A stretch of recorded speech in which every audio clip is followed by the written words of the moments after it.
Top fantasy leaders in week 5. Who'd y'all have that was really good and got you good points? They ended up giving you the win. DJ Moore and Ja'Marr Chase both ended up tying for first place. They both scored 45 fantasy points. Who had one of them on your team?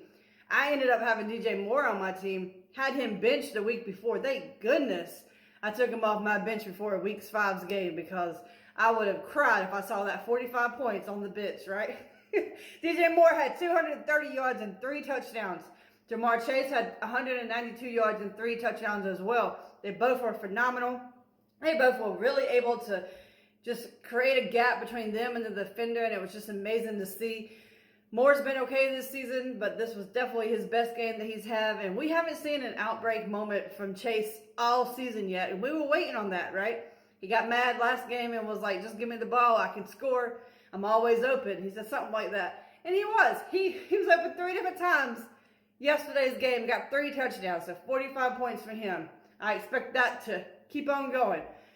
Number 3 spot, we have Travis Etienne. I love this. We don't hardly hear about him, right? He's not a rookie. He's been around a little while, but you don't really, unless you're a fan of the Jags, you don't really know of him, really. He had 136 yards, 2 touchdowns. He had 36 fantasy points. Absolutely love it. He was a huge reason of why the Jags ended up winning Sunday. It's just phenomenal to see. He had an outbreak moment. He was like, he made some joke with the press conference. It was like, hey, I got myself on my fantasy team. I got to step it up. And he sure as heck did, right? It was great to see. And number 4 for the leading of fantasy was Zach Moss. He had 33 fantasy points, 165 yards, and 2 touchdowns. He was just phenomenal. I think he actually was maybe ground player of the week. He was just that good. He averaged 7.17 yards per run. Just phenomenal. Every time he touched the ball, the Titans couldn't even get near him. It was just great to see. A lot of people actually had him benched.